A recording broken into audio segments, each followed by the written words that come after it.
Okay, hi everybody, and welcome to today's Teacher Talk webinar, State Test Prep Tips and Free Practice Tools. My name is Jan Moody, and for the past 2 years, I've worked with educators across the country to introduce them to Edulastic. I'm happy to be here, and I'm really looking forward to the next hour, so thank you in advance for taking the time out of your really busy day. At Edulastic, we understand how difficult this year has been, and we really want to help. It's always been our goal and our mission to help teachers and to help save time and to make your lives easier. And so with that, we are really happy to provide this webinar as a free resource to you. Everything that we show today is completely free unless otherwise noted. And we are excited to have these 3 wonderful panelists join us today as well. So thank you in advance to Heather Kennedy, Jessica Antiveros, and Sarah Luthi for being here today. We are looking forward to their great presentations. And without further ado, let's go ahead and dive right into things. Okay, so before I pass things off to our great panelists, there are just a few quick housekeeping things for me to go over. And in addition, I have a short little introduction and presentation at the beginning. But as far as housekeeping, please don't be shy. Set your chat to panelists and attendees so that everybody can see all of your great things that you have to share. With that, if everybody could please type into the chat where you're tuning in from and what you're doing this year to prepare for state testing. I will go ahead and start. I am tuning in from the Bay Area, California. I see in Indiana. Welcome, Sarah. Sean is from New Jersey. Welcome. Samantha is from, oh, wow, so many people. That's great. Amy's from LA. Welcome. I hope it's sunny and warm down there. Ileana's in Austin, Texas. Lovely. See in Nevada, Louisiana, Wisconsin, Elk Grove, California. I see in Virginia. Wow, so many people are online today. So thank you for being here. We really appreciate this and hope that this next hour can be really valuable. So while people are starting to get to know each other in the chat and continue typing away in there, again, we just really want this to be a collaborative experience and for you to get to know one another, share any insight that you may have, and yeah, add anything that you may want to into that chat. With that, if you have official questions that you may want to ask during today's webinar, please put those into the Q&A bubble. We use this Q&A bubble so that myself and my colleagues are more easily able to sort your questions and make sure that we are either typing a response back to you or we will get to them during our designated Q&A time at the end of the hour. So yeah, ask away, ask any questions, put those in the chat or in the Q&A bubble, and we will get to them during our designated time at the end. One other thing here is we are really active on Twitter. And so if you learn anything cool today, or if you want to tweet anything that is a takeaway from today's webinar, please go ahead and do that. We definitely invite it. And you can use the hashtag EdulasticLive. Also online with me today are my colleagues Ileana Betancourt and Sean Kendall. These folks are with Edulastic as well, and they are going to be working hard to answer all of your questions and make sure that you leave today with all of the information you were hoping to get. All right. Okay, so here is today's plan. Like I said, I'm going to start by just giving a quick little overview of the free state test prep resources that are available within Edulastic. Then we have 3 really great presentations planned for you all today. First up will be Jessica, and she's tuning in from Texas. She is going to be sharing about how to find and use STAR released items in Edulastic to prepare students. Next up will be Heather, who's tuning in from North Carolina. And she is going to be sharing about how to use data to inform instruction when preparing for state exams. And then finally, our third presenter, Sarah Luthi, is from Ohio. And unfortunately, she is not here live today. That said, she was really excited to contribute and has some really awesome tips. And so she recorded a video presentation, which we will be sharing in that presentation 3 time slot. Like I said before, we have a designated Q&A time at the end where we will address any questions that come up. We can ask Heather and Jessica questions, or if you have Edulastic related questions, Ileana and Sean are here as well to make sure that all of those are answered. I did want to address that all of our presenters today are all math teachers. That said, a lot of the tactics and tools that they share and that they are using, those tools can be applied to other grade levels and other subjects as well. So if you have any questions about how to do that, how to take what they're sharing and apply it to your grade or your subject, please put that into the Q&A bubble or into the chat. We'll make sure that we get to that and make sure that everybody leaves today with lots of valuable information. Okay, I did want to mention that today's webinar is not necessarily an introduction to Edulastic. So if you are brand new to Edulastic and if you are looking for that, just getting started type of training, you should definitely check out an Edulastic 101 training, which can be found on our YouTube channel. Actually, Sean, who is online today to help us answer questions, often runs these and he does a really great job. So that can be a really wonderful resource to kind of get started with Edulastic. So if you are brand new, I definitely encourage you to stay online today. You'll probably still learn a lot. But in addition to staying online, I'd recommend checking out this Edulastic 101 training. Okay, so let's look at some of the free state test prep resources that are available to you in Edulastic. Okay, first, within Edulastic's test bank, there are released practice tests from many state tests across the entire country. As you can see here, here's STAR, so that's Texas, Ohio, PARC, which is a common one, SBAC, which is a common one, LEAP. These are just a few. There's really so many, and I encourage you to go check out the test library, and most likely your test may be there. To go to the test library, you can open up this gray navigation bar on the left side of your screen and look for this little icon. This suggests that it's the test bank. And then you can type your state or your test name into the search bar here and then see what populates. There's lots of really great release practice tests within Edulastic. Yeah, so check that out. You can, which is on my next slide, you always can clone and edit any test that you find within Edulastic. So we definitely understand that every single student is different, every single classroom is different, every single teaching style is different. And so with that, you may not want to give this entire 43 question test to your students, but rather you may want to clone it and edit it and delete some stuff or add some of your own stuff. So you always can work from these practice tests and really make them your own.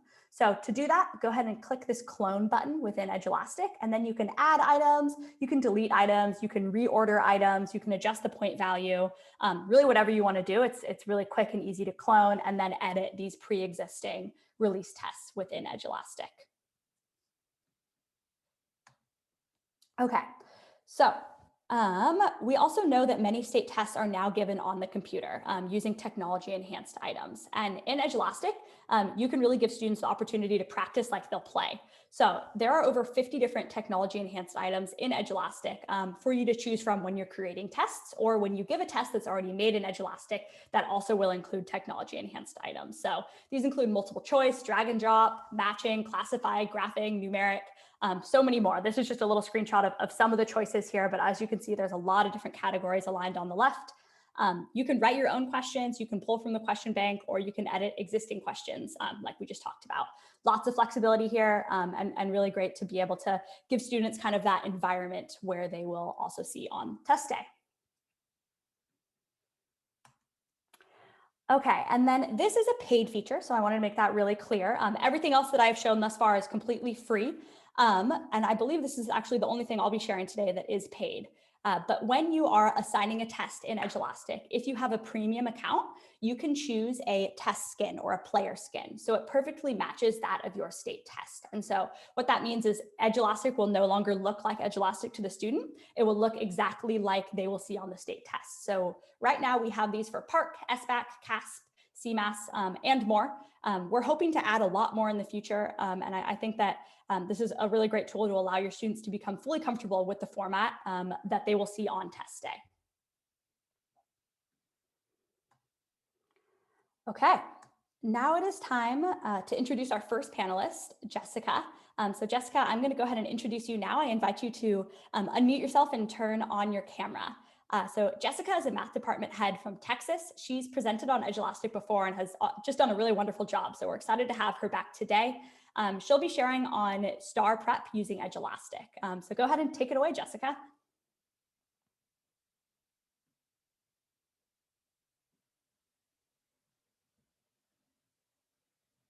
Jessica, I think you may still be on mute. Hi, everybody. Hello. Thank you for having me again. And hopefully everyone can take something away from this webinar. I love Edulastic. I've been using it for the past 3 years. One colleague shared an assessment with me, and then after that, I just completely fell in love with it. The real-time grading is what totally did the trick. I am a teacher in Laredo, Texas, and I am in charge of the department of mathematics here at my school. And so I do a lot of work for my department, and I like to share with not just them, but with everybody else. And I will be happy to share it with you guys. All of my work is public. So for any of you that is a middle school math teacher or science teacher in Texas, middle school math or science teacher, you can just search my name, Jessica Antiveros, on the search tab, and you'll be able to find all my work that it's public and free to use. Okay, if you can go to the next, please. Yes, I'm gonna go ahead and share my screen at this time so that I can give you a little bit of an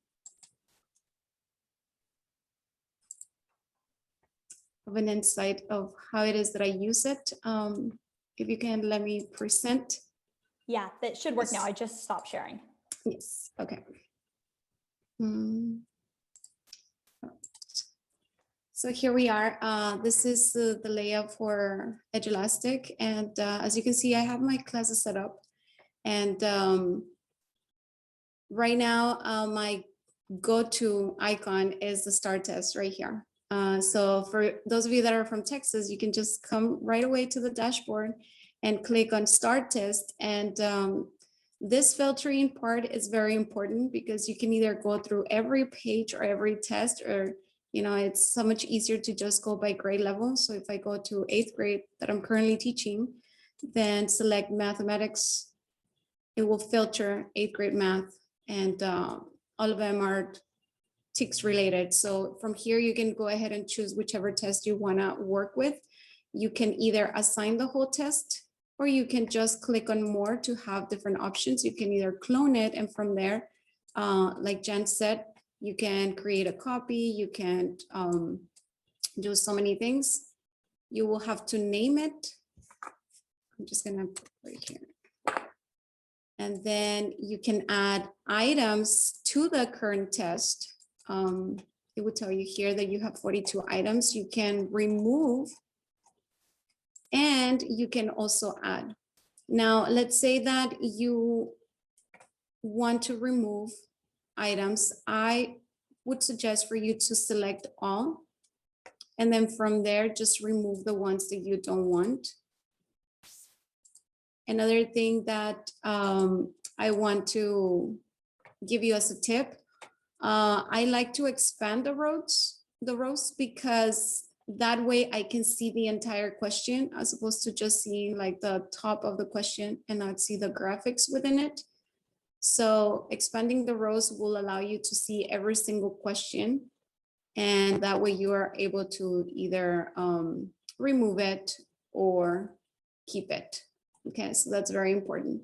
One of the things that I truly loved about this is that it allows, once you finish your test, it allows you to print it and save it as a PDF. So let's say that I want to have a PDF available. I can just go ahead and choose a custom area, and it will give me a very nice, very clean PDF format here for me to use. Okay, so that is one thing that I really like about Edulastic.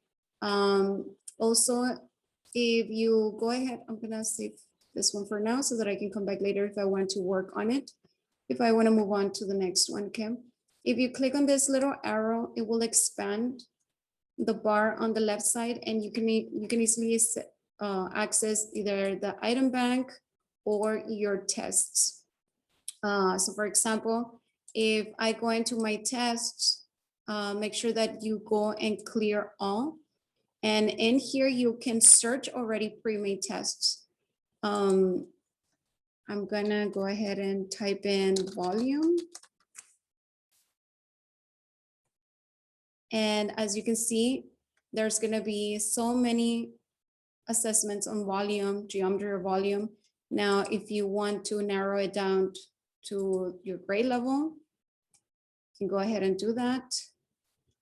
and you are able to easily access, make a copy, or just assign it as you go. I want to show you that. Let me just move this bar here. The way I use it is for pre-made assessments on the start release test. I really like to prepare my students for online assessment using the multiple test items format. I love how Edulastic not only shows a multiple choice, but it shows so many more options. For example, you have parts to the question. And I know that there was an update for Texas that in the next school year, we are gonna have way more item types involved because we will go online 100% for that school year for 22-23. So all of the ones that the STAR test is going to be focusing on, Edulastic has it, believe me, they do. And if you don't have this item type in Texas, they have new ones. They have the multi-part, they have the drop-down menu, the drag and drop. It's just so many options that you can choose from Edulastic. Also, once you actually search for any question, let's stick to volume right here, you can actually see the description. You can see the standard, the state standard number. You can actually see the way that it is actually tested. Like for this one, for the top one, it's a one-step equation. Let me clear the search here and type it in again.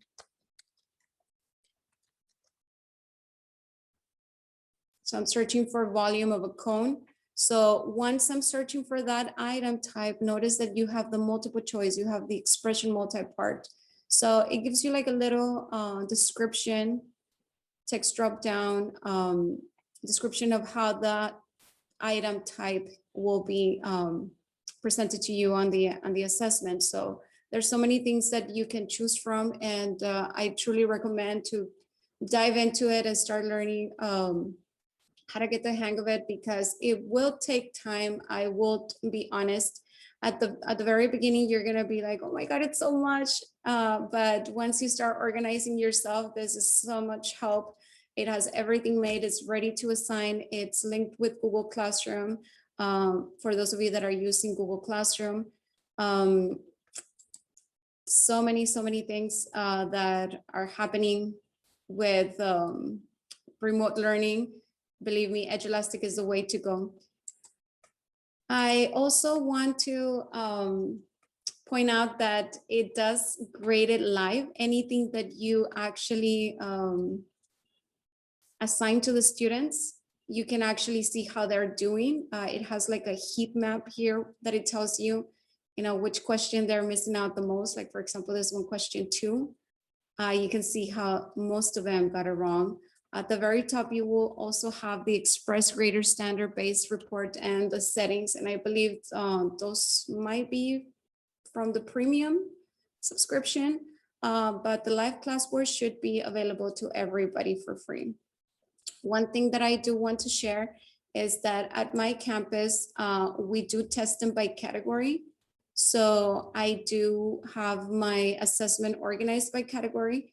So if you don't want to test 42 items on a specific STAR test, I have already broken down every single assessment by category, by reporting category. So if you're a math teacher and you do want access to these assessments, please let me know or email me at j.ontiveros@uisd.net, or just search at, just go ahead and search here on the search bar. You can just do Jessica Antiveros and it will give you all of the assessments that I've created. And as you can see, this one is category 3 and it only does it for that specific year that I have. So for this one, it will have 2019 category 3. It's only 13 items and I went ahead and deleted the rest of the problems. So this assessment will only be related to category 3, which is in regards to measurement. Okay. Let me just move on. I've also started working with science.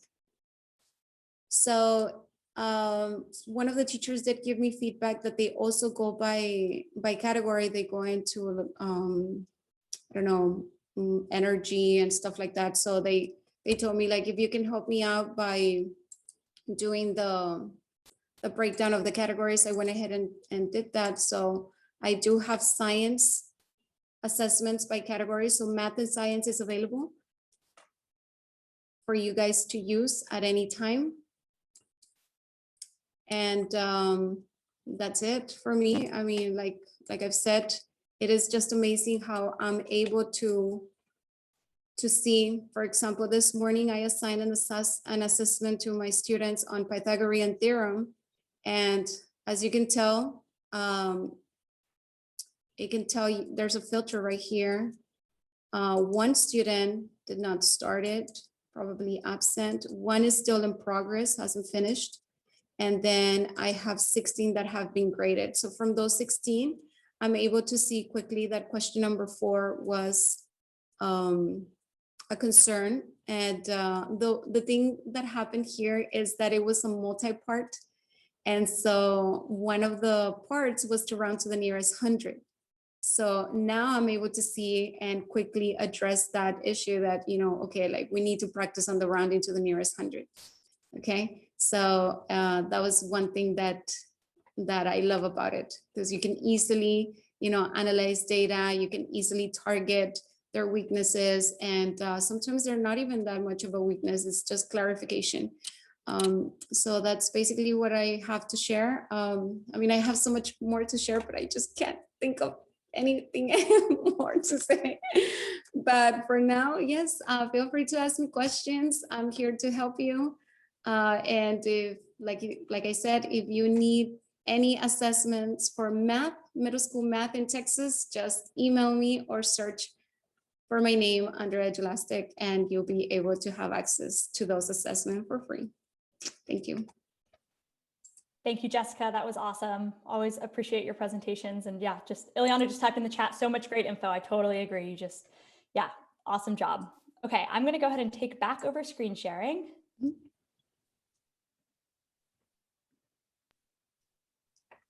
Okay, you should be able to see my screen at this time. And now I'm going to go ahead and introduce our next presenter. Okay. All right, Heather, I invite you to turn on your camera and then turn on your microphone, and I will introduce you now. Okay, so Heather Kennedy is a high school math teacher from North Carolina. Today, she is going to be talking about how to use data to inform instruction for state test prep. Heather was recently featured in the Edulastic Innovator Spotlight, and I will share that link in the chat so you can kind of read about Heather while she is, or after she is presenting, excuse me. But yeah, we're really excited for Heather's presentation. Looking at her slides, she has a lot of really great stuff to share. So go ahead and take it away, Heather. Okay, quickly, I teach Math 3 this year. I've taught discrete and AP statistics. I have a few resources for that on Edulastic. So I've already been through state testing. I had a regular and an honor section in the fall. And then this spring, I'll have 3 sections taught, tested for Math 3, a year long, and then 2 honors. I came to Edulastic sometime in 2018 through something I saw on Twitter. I went down the rabbit hole where you click one thing and it takes you somewhere else and you click there. And I can't tell you how I discovered it, but I found it. There's always that one group of kids who'll say, yeah, we'll try something new. And they did. And I loved it. And the way things have gone in the last year or so, I've gotten a whole lot of people in my school hooked on it. So I think I'm ready for the first slide. There we go. Okay, well, let me fix my Zoom. Okay, so I showed you another way to search for your items. So up here where it says test, I just typed in my state, North Carolina. And then because we're high school, we know that we don't have all the same grade level. Rarely. I have 9th, 10th, 11th, and a few 12th graders in Math 3. So I just kind of searched 9, 10, 11, and then mathematics. And you can see I've got 8th grade, Math 3, Math 1. And these things are fairly new. I'm not sure if the North Carolina ones existed at the end of last year because our state testing was canceled. So one of the things I did last fall when we had a week where they had straight up just review, I gave them this. And I also shared, and I'm going to be honest with you, the Virginia Standards of Learning, their Algebra 2 covers almost all the algebra that we cover in Math 3. And I have been known to borrow, that's my favorite word in education is borrow. So I've done that. And I will say in high school, sometimes you can't be really picky with the grade. I'll go down to 7th grade and I'll go all the way up to 12th. Just to find what matches North Carolina standards in particular. And I'm sure if you're in another state, you have the same issue. What is 9th grade in North Carolina, maybe 10th grade in Tennessee, or if it's 9th grade in Tennessee, maybe it's 11th grade in Virginia. As long as they get it by the time they leave, I guess that's the important part. Okay, I'm ready for the next slide.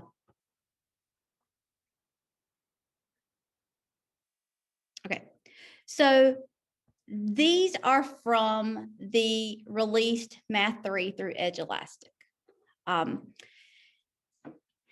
And so these are their names in present mode, which is a premium feature. So they just happen to be red magnet and pink magnet. So when I got my scores back, all I received is the percentile, a scale score, which I didn't include, and then either not proficient, which means a level 1 or 2, level 3, level 4, or level 5. So these are 2 students that I had. Red Magnet is an 11th grader, and it's a girl. She was all remote. We spent the first 6 weeks remote, 2 lessons a week, 45 minutes each. Pink Magnet is a boy, and he ended up scoring a level 4. He was in the 10th grade. He was a hybrid student. He came 2 days a week once we got through the first 6 weeks. And you can see here, it's color-coded, as Jessica said. And so the gray bars indicate they did not do it. I wasn't allowed to grade any review, not even complete or incomplete. So I took what I got. What I noticed was this question, the questions that were read, why were they read? Is it something that we didn't cover? And I think we can all agree that sometimes this past year, we haven't made it through everything. Did I get lucky and the green is something I didn't cover and they knew it? So I went through and I looked, and when I sat down to work on my slides, I said, let me grab my calendar. Let me look at what we did here versus how they performed. And I will say I was pleasantly surprised at how they performed. I think I'm ready for the next slide.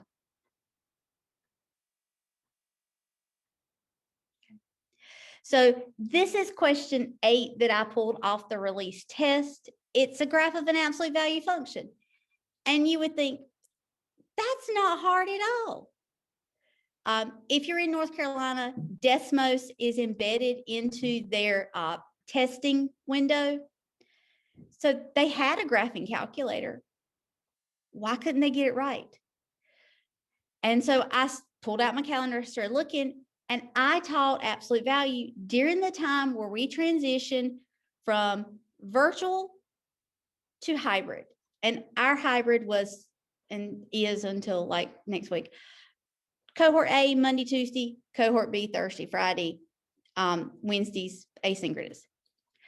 So there was some kind of disconnect between moving from virtual to hybrid. There was a span where everybody became all new material was ceased and they had a set time to work on review.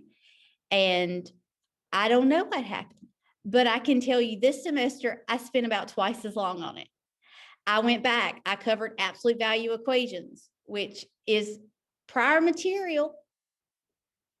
But when I have a kid in Math 3 in the spring on a semester schedule, they could have had Math 1 during last March when those of us in North Carolina left school on March the 13th and we never came back. So maybe that's why these two kids came to class every day, be in person or Zoom. They completed their work. It wasn't like they weren't putting in effort. They didn't ask questions. So I expanded my time. I broke it down, tried not to take things for granted that were prior material.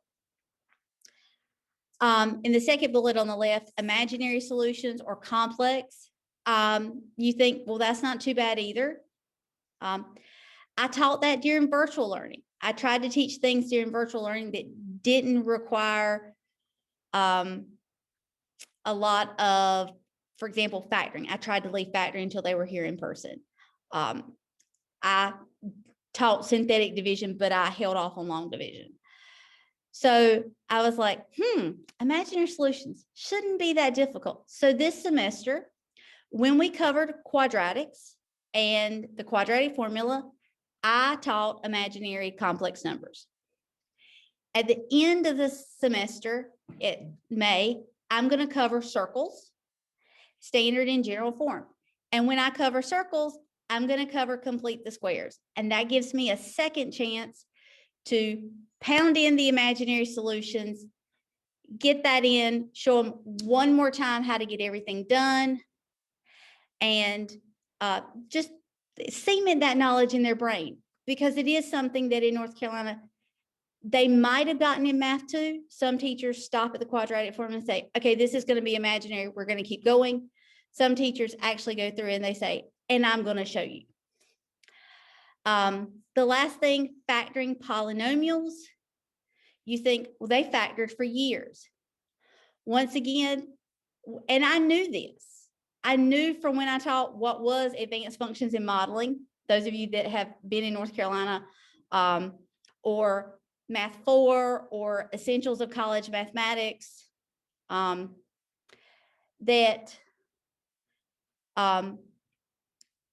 they struggle with factoring. Why did I forget that? And that's on me. That's on me as a teacher going, in a pandemic, I've got to cover what I can. I'm covering. And I forgot. You always have to go back and cover polynomials. You always have to go back and do that. So I set time during my honors class. We spent an asynchronous day with an assignment on that. In my year-long class, we took a whole week and we factored where the leading coefficient was 1. We factored where the leading coefficient was not 1. And then we did special products, difference of squares, and perfect square trinomials.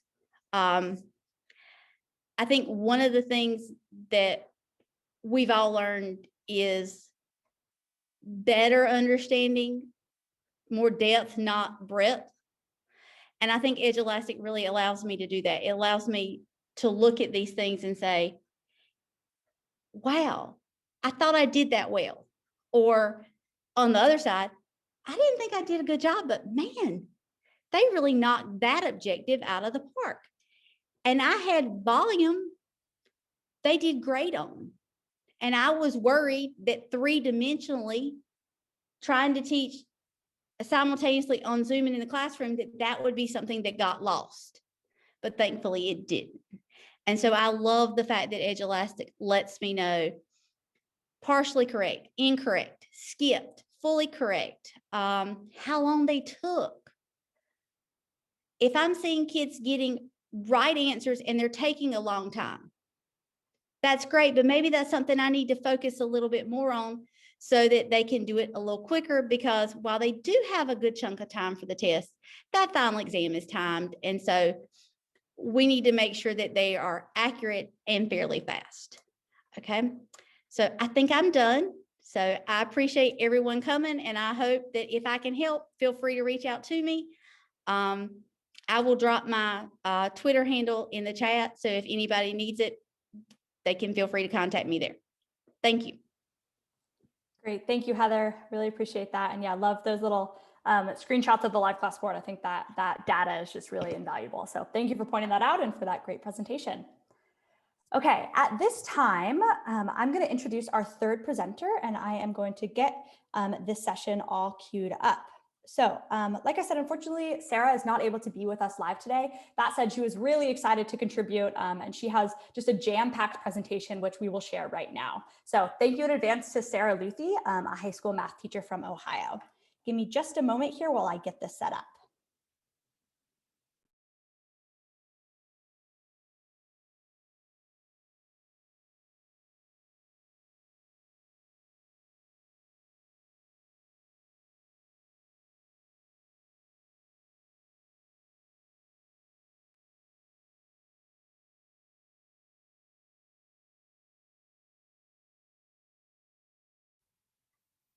Hi there, my name is Sarah Luthi. I am a high school math teacher in Ohio. I am currently in my 13th year in education. The first 5 of those were as a paraprofessional, and most of my time as a teacher, one of my preps has been high school geometry. So as a teacher preparing students for a state test, one thing that I really truly like to do is to use repeated spiral practice. But since we're at the end of March, early April, we're approaching testing season, I'm assuming that unless you've been using that, you don't really have time to implement that practice now.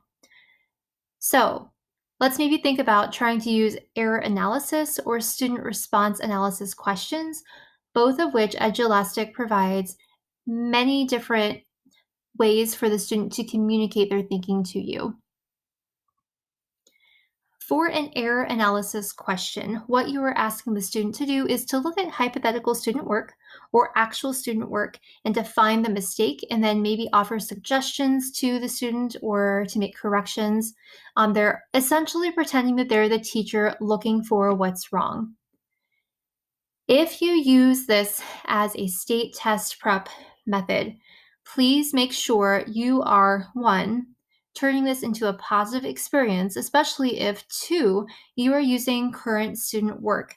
If you are using current student work, please make sure that you remove any identifiers. You don't want other students to know whose work it is because that leads to inappropriate conversations. We just don't want to turn this into a negative experience for the student. So usually when I use this, I make up my own. That way it's in my writing. And even if I'm copying someone else's work, I just want to make sure that there are no identifications available. On this example that I found on Edulastic here on the left side, it was only a multiple choice question, which is okay.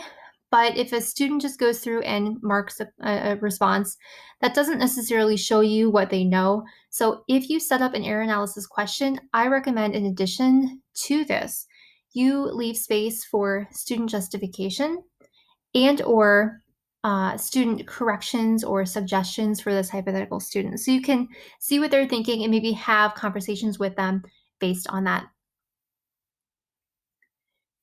More specifically to a state test question, assuming we're on the same page here, make sure you are always referring to your blueprint.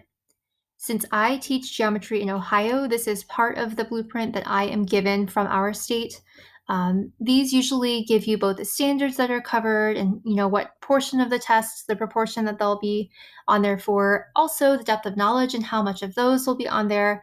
But with all of this in mind, just remember that in preparing our students for a state test, we need to be teaching our students how to think through the questions and how to work backwards. It's not just about answering questions using a specific formula when it looks like this. We need to make sure that they know how to think. So a big focus that I put emphasis on in order to work through this is in analyzing student responses. Now, before I get to that, in Edulastic, if you were just trying to find questions that link to a specific depth of knowledge, when you are searching in the item bank, way at the bottom on the left, you can filter by depth of knowledge and by difficulty, just in case you were not aware. That option is still there, and that is extremely helpful, especially if you don't have time to write your own questions. Also, as you are looking for questions, if you don't have time, as they mentioned earlier in this presentation, Edulastic has preloaded state test questions on their website. So for me, for example, if I want to have students practice Ohio questions, I don't have to go to the Ohio website, the ODE website, and have students log in there. I can have them go to Edulastic and practice on there, which is convenient. However, if I don't have time to have them sit down and take a 20-question practice test, I can go within one particular test and find specific questions that I want them to use. To make this even easier on myself, when I find a question that I want to use, so let's say I say, okay, I want to use the spring 2018 geometry item release test. I click on details, I find the question that I want to look for its ID number. This particular question about Pythagorean theorem is number 26298B. This is important because if I want to create my own assessment, my own separate test, maybe like a 2 or 3 question quiz, I can search in the item bank for this number and it'll completely find this question for me. I don't have to search key terms. I don't have to type in the question. This will take me right to that particular question. The other way that you can find this ID number is by clicking on the preview button for that question. And it will be towards kind of like the middle bottom of it. So like this one here is 2D CCCF. Like I said, to find that particular question in the item bank, you would then search for that. And then from here, you can add this to your assessment. And again, this is helpful for me if I want to have my students take a very quick quiz or test, or if I'm building these into my spiral assessments throughout the year. Now, to talk about the student response analysis questions, I don't know what all states offer, but for Ohio, they offer item and release packets where they not only provide the correct answer, they also provide sample responses and notes on scoring. This is very helpful. I used to use these conversations with students when we took the Ohio graduation test. Those were really nice because they had actual scanned copies of previous student work. These are a little bit less informational, but essentially they give you some responses that have full credit, some that don't, some that may be partial depending on the number of points that question is allotted. This question that I chose here is only 1 point, so they give you, I think on this one, 2 1-point responses and 2 0-point responses, and they justify and tell you why it was scored the way it was scored. So in setting up this type of question for my students, usually what we do as a whole group is to make sure that we are all on the same page in regards to the background knowledge of that question. Then we kind of preview the question together and we talk about how it was scored. Not specifically, we don't say, hey, this one has a 1 because we just talk about what 1 point means, what 0 points means, etc. So the students understand how to score that particular question. Then I assign them a 1-question assessment on Edulastic that allows the student to analyze the student responses, to score them, and to justify their reasoning. So they're looking at ones and saying, okay, I think this student gets a 1 because this. I think this student gets a 0 because of this. And then once they have the individual thinking time, after that, they then work with a partner or in a small group to compare and contrast their reasoning, to justify, to have those thorough, rich conversations. And that's where the teacher then gets to interact. If it's virtual, they're in breakout rooms. If we're in person, they're at tables.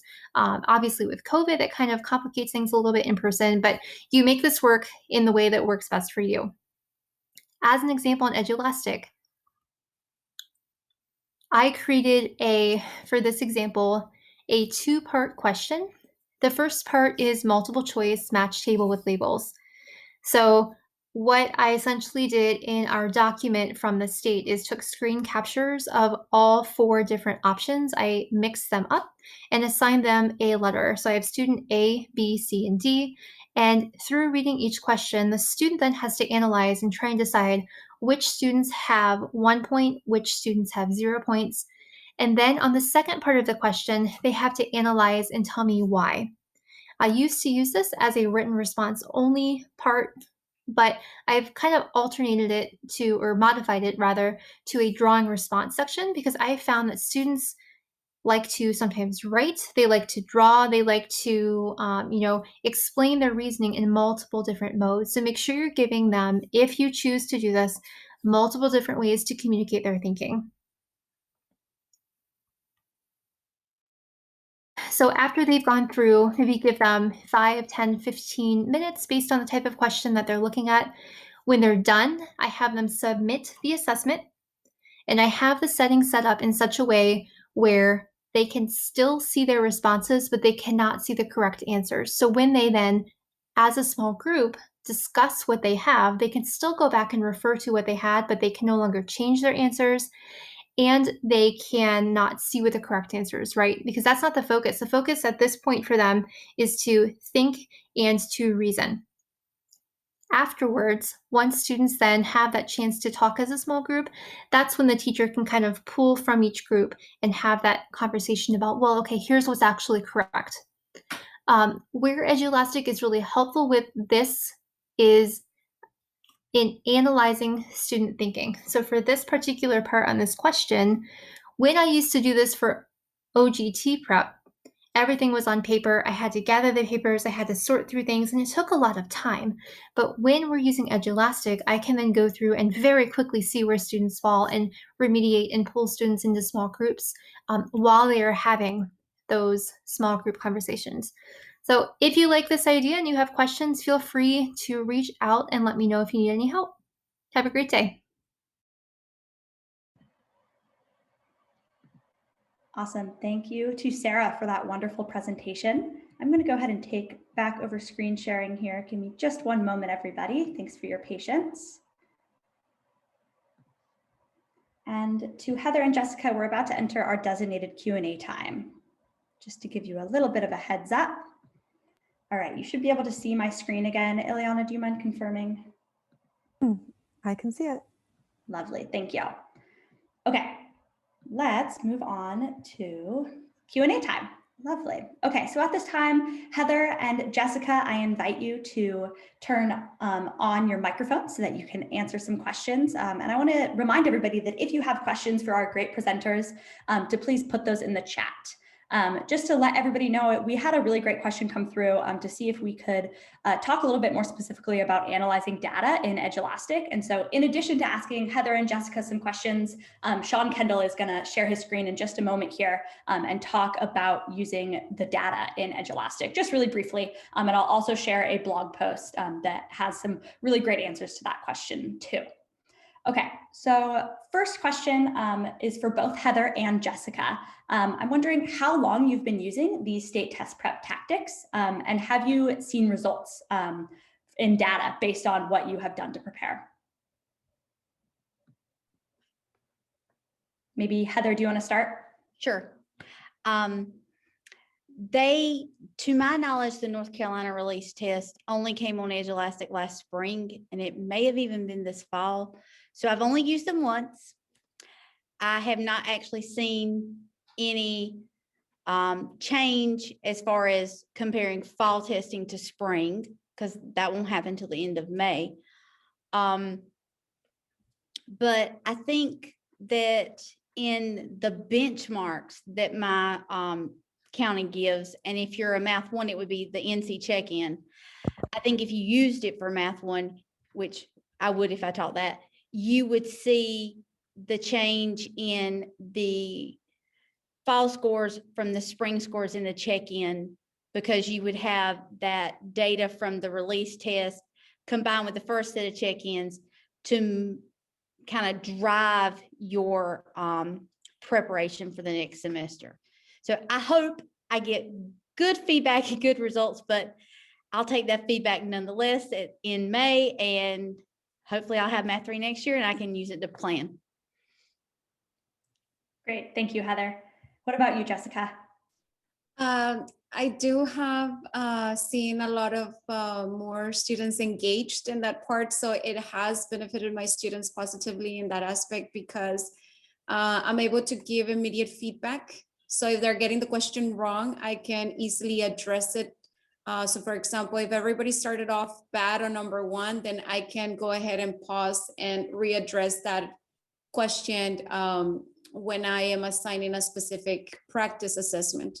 You know, when I do a test, we don't do that, but we do assign it for a lot of review and practice assessments. So we are able to address it, and the students do want the feedback. They want to know how they're doing. Some of them don't want to submit if I tell them, okay, like how many do they have wrong? So definitely it has impacted, you know, instruction positively this year. Thank you, Jessica. All right, one more question for both Heather and for Jessica. If there is just like 1 or 2 big takeaways or big tips that you would give to teachers who are on today's webinar, what would they be, especially in this year of the pandemic? Maybe again, Heather, do you want to start? And then Jessica, you can go second. I would say just try it. One of the first thing I do is I give them a short 10 question. It really covers up to like 3rd or 4th grade, but it's a drag and drop. It's a fill in the blank. It's one where the calculator pops up, because it does look a little different than a standard calculator, and just have them get comfortable. I will also say that in the fall, my colleagues that had the free version, when they gave their Math 2 exam, they said, okay, you do it by this date, I'll open it back up and give you a second chance. And I think they like that because, you know, they got another opportunity. They could see where they had gone wrong. And, you know, students aren't perfect, neither are we, but we expect them to have this perfect 4 hours for the state test. And I say, try it. There's one of your groups will go with you. And once you get a couple of people on board, they'll be like, can we do our test this way? Can we do it this way? I don't want paper anymore. And that's what happened to me. And it's just grown. And I never thought it would be that probably 60% of the school is using it this year. And everybody has a free account, just about it. I never thought it would grow that fast. Thanks, Heather. That's really great to hear. And then, yeah, Jessica, what about you? Yes, like Miss Heather said, go ahead and try it. Don't be afraid. And the greatest part about it is that there's so many questions that are readily available for you to use, and just create your test and assign it, especially right now that, you know, we are bombarded with so many things to do, deadlines to meet. And so it's very interactive. Once they use it, it has a scratch pad. It has so many features that we definitely want to encourage you to use them and to take, you know, advantage of it, because it is completely free. Some of the features will not be, but for the most part, you can do wonders with the free version. So I truly recommend it. Check out, you know, assessments that already have been made. You don't have to make things complicated. Believe me, Edulastic does simplify our teaching life right now. So yes, go ahead and use it. Great. Thank you, Jessica, and thank you, Heather. If people have more specific questions for Heather or Jessica, please put those into the chat or in the Q&A bubble. And Heather and Jessica, if you want to type questions back to people, or type answers back to people, I invite you to do that as well. At this time, I'm going to invite Sean Kendall to go ahead and unmute himself and turn on his audio, turn on his audio and then share his screen so that he can show us just a little bit more about analyzing data in Edulastic. So Sean, I'm going to go ahead and stop my screen share. There we go. Perfect. Have you all and excited to have everyone learning a little bit about Edulastic, and some great information was shared today. So thank you to our presenters as well. As far as what I want to just cover here real quick is just looking over the data. I did see a question in the Q&A about that. So we'll cover that. And then also I did see a question just come in about open-ended. So I will answer that as well. Now, from my side, I am on a premium account, but I'll tell you what is free, what is premium as I go in there, depending on your access. But I'm just on the assignments tab, and this is where you're going to find this kind of view here, your assessments, what classes they've been assigned to, and the very, very important status tracking, making sure that you get your assessments completed. Now, I'm just going to go ahead and pick one. Of course, it is math. It doesn't mean we only have math. That's where my assessments are. Now, with this data here, this is all free, and this is actually all live. So you don't get to see that here, of course, as I don't have students taking it. But as a student is clicking an answer or dragging and dropping their answer, you'll start seeing these little bar graphs grow. You'll also see the student's little box down here will also grow. It'll change its color to whatever the answer key it says up here. So for example, if they got it correct, it would be green, and those open-ended for the question about that, it would show as blue. We don't have answer keys for open-ended. That would be completely up to you on how you want to grade that, and that would be called manually graded. So it just gives you some nice quick data here. It's very visual, very easy to see, 58% average. And then it also has this really cool little line that actually tells you the time spent per question. I always like looking at that. If I see that a lot of students got green on a particular question, maybe everybody got it right, and that line was really low, then that tells me it was a really low rigor question. Where the opposite is true, a lot of red, a lot of time spent, then that is a really challenging question. And so kind of using that time and looking at that with the colors there, make it really easy to kind of see where your rigor is within your questions. This is all clickable. So I have the ability to actually click into a question if I wanted to see just one question, let's say question 5 here. And then I'm able to see all of the students' responses. I can categorize them, look at only the incorrect students, look at only the correct or anything else here. And then I have the student names where I can add scores and student feedback over here on the side. Alternatively, I can also click on an individual student to see where they struggled. So 27, let's look at their incorrect. These are the 2, 4, and 6 they got incorrect. And they also skipped 2 questions. So this particular student skipped 2 questions. Maybe they ran out of time. They wanted to go back and review later.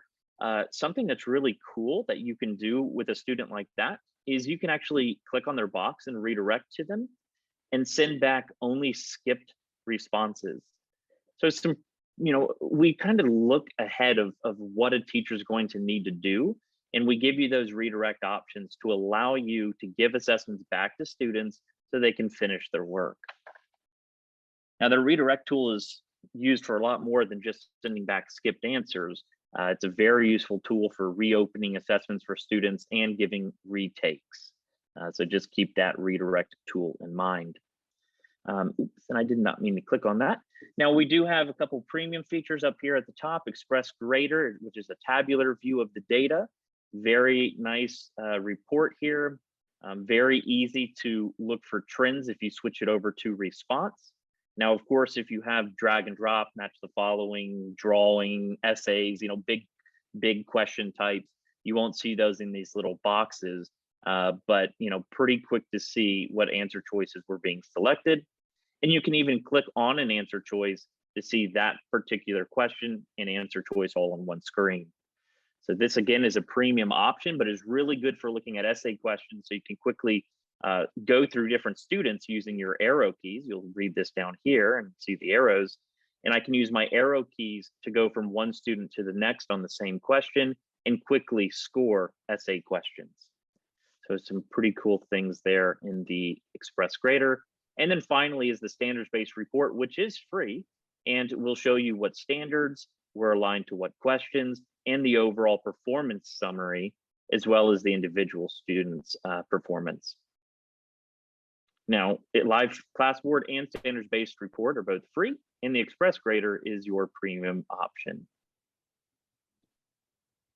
Now, I know we only have about 1 minute left, so I'll just stop there to see if there's any other questions, but we do have a premium gradebook and a premium insights, which is your deep dive data as well. So these are all premium reports. You get about 13, 14 extra reports when you move to the premium side.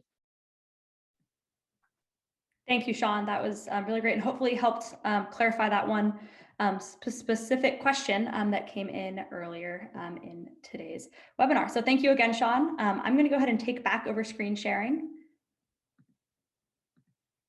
Awesome. Okay, you should be able to see my screen at this time. I want to say a huge thank you to Heather and a huge thank you to Jessica for those great presentations. And thank you to everybody who has joined us today. I hope that this webinar really gave you some nice ideas and some fresh insight on how to prepare for state tests.